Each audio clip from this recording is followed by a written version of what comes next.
And today I'm zooming myself across to a wonderful place called Faversham, where I'm meeting with Harold Goodwin. Harold is the MD of Responsible Tourism Partnership and an advocate for sustainable tourism.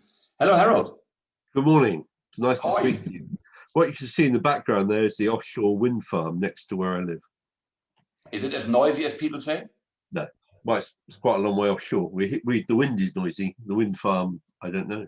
Well, there we go. There we It's go. quite a long way offshore, that. Harold, Responsible Tourism Partnership, what do you do? We set it up. I set it up in 2001 in the run up to the Cape Town Declaration Conference in Cape Town in 2002. And really, it exists to promote the notion of responsible tourism. And before you ask me, Nils, the difference between responsible tourism and sustainable tourism is that too often, even back in 2002, and it's still true now, people mouth sustainability, but they don't do anything. So the focus on responsible tourism is what are people actually doing? Whereas sustainability is an abstract objective, responsibility is required if you're going to achieve it. So it's really about celebrating what people do. And we've got the Responsible Tourism Awards up again this year, closing date August 31st. And we look for examples of businesses and destinations which have demonstrably made a difference by taking responsibility and doing it rather than just talking about it. There's an awful lot of talk around sustainability and very, very little action. So thank you for that definition. That makes a lot of sense. I wasn't aware of that, but it does make a lot of sense. Now, you mentioned the Cape Town Declaration, 2002. That's almost 20 years ago. We've been speaking about responsible tourism. We've been speaking about sustainable tourism.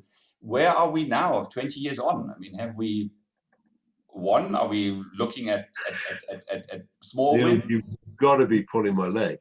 I mean, we're still miles off where we need to be. You only need to look at there's one continuous record on carbon emissions, the volume of carbon in our atmosphere, which is on Hawaii. That just shows continuous growth of about 2 parts per million every 3 years. So the notion that we're anywhere near solving even the problem of climate change, let alone all of the other problems, simply not true.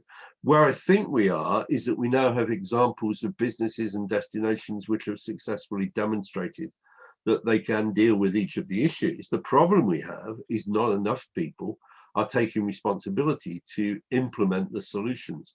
We pretty much know what needs to be done now across the agenda. The problem is that it's cheaper not to do it. I would hazard a guess in saying in the short run, but the long run surely must be something that does pay you back. Nils, of course, but that brings us back to the second problem, which is that too much of the world economy, particularly in the Anglo-American economy, is based on quarterly returns. Yeah. So if you look at the difference with Germany, where they are mostly much smaller businesses, often family-owned with stable share ownership, where trading in shares is not the main way in which you get rich. You get rich by building a sustainable business into the future. It's a very different business model. And you've got some of those in South Africa. But unfortunately, the predominant big scale model is limited stock shareholdings, and people are judged by the quarterly return, and their wages turn on the quarterly returns, not on long-term sustainability. It's a big problem in the way our financial system works.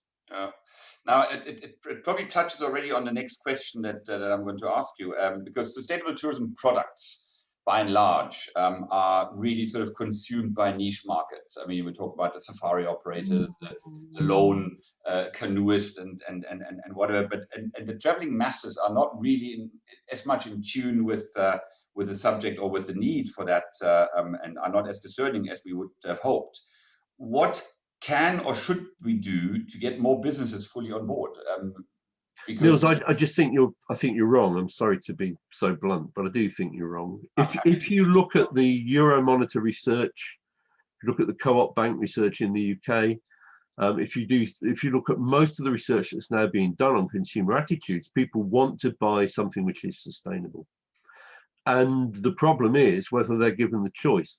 I haven't been in a South African supermarket recently, but if you go into a UK one, they compete for who is taking the most responsibility on animal welfare, saving the environment, getting rid of plastic bags. There's an actual competition amongst the supermarkets on that now. And that's because that's where the consumer trend is. The problem in travel and tourism, I think, and it was particularly a problem in Africa, if I'm honest, was the focus on ecotourism, which was really always a marketing slogan. When I did work in Zimbabwe at Gonorrhoea, it wasn't possible to identify who the ecotourists were and differentiate them from the traditional tourists. They're all the same tourists.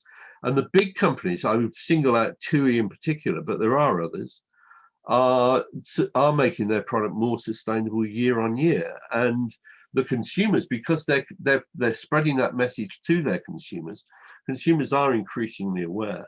I think the other one I'd point to is the big success of the Don't Ride on Elephants campaign, which has been spectacularly successful, because people don't want to be left feeling guilty afterwards. And the point I'd make to whoever's watching this video, you do need to be very careful, because people are going to remember who it was who encouraged them to do something that subsequently they feel guilty about. It's not a good idea to make clients or previous clients feel guilty about something they've done while they were with you.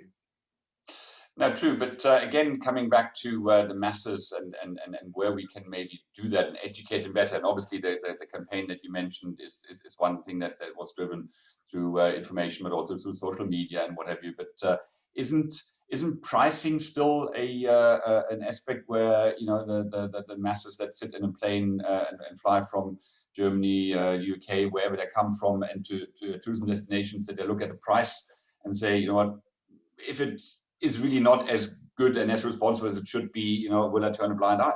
Well, no, but therein lies the problem, doesn't it? That there's a limit to what any good business can do if, in solving the particular problem, whatever that problem is, there's a limit to what they can do in the context of a free market where there is no regulation. Now, if you look at the way businesses, you know, if you look at the way we stopped children going up chimneys in the Victorian period to clean them, first of all, a few people decided it was a bad idea, and then there was a political campaign and government outlawed it.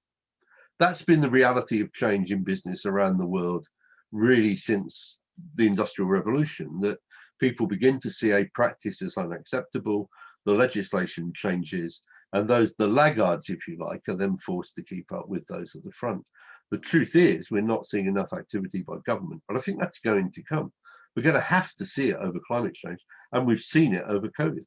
You know, COVID, one of the most interesting things I think about the COVID pandemic, apart from being a reminder that we are actually vulnerable to the natural world, we're not lords over it, we're vulnerable to it.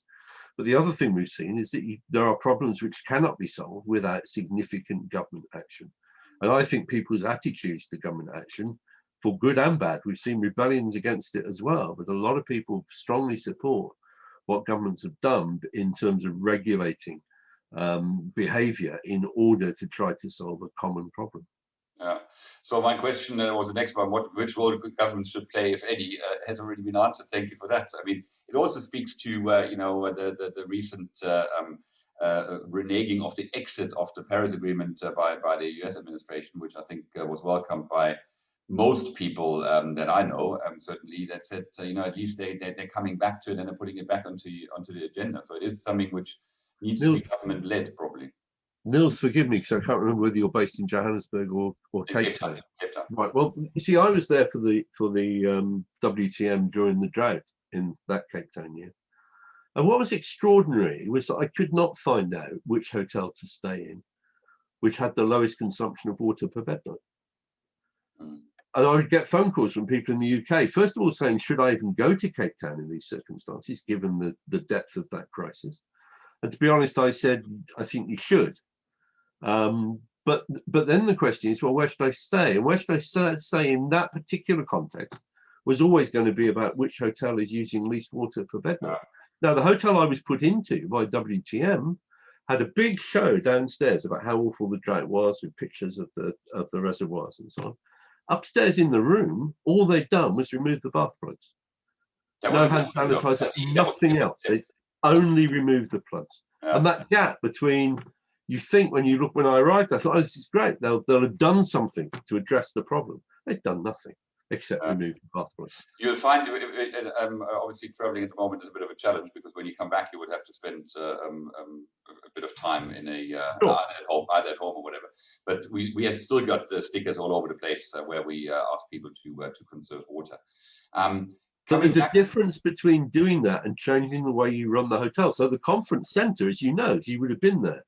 The conference center had got hand sanitizers everywhere. They'd reduced the water flow. They were only flushing the urinals, I think, twice a day. They'd done everything you could reasonably do to reduce water consumption. The hotels, the one I was staying in, had done almost nothing.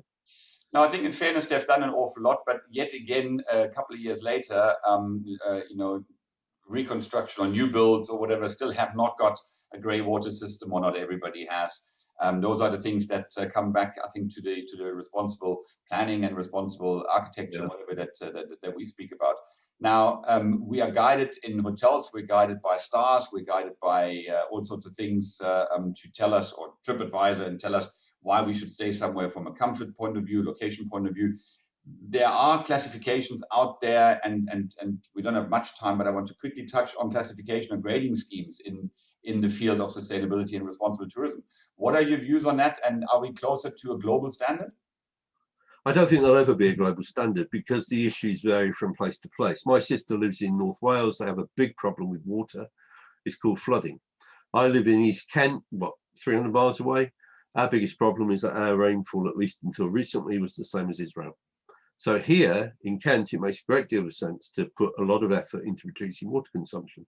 Where my sister is, it's really not a priority. Unemployment's a priority where she is, and therefore job creation schemes around hospitality would be a higher priority. So I'm not that much in favour of global standards. What I am in favour of is the consumer being empowered at the destination level to make the responsible tourism choice that matters to them, and that might be around water, it might be around waste, it might be around labour conditions.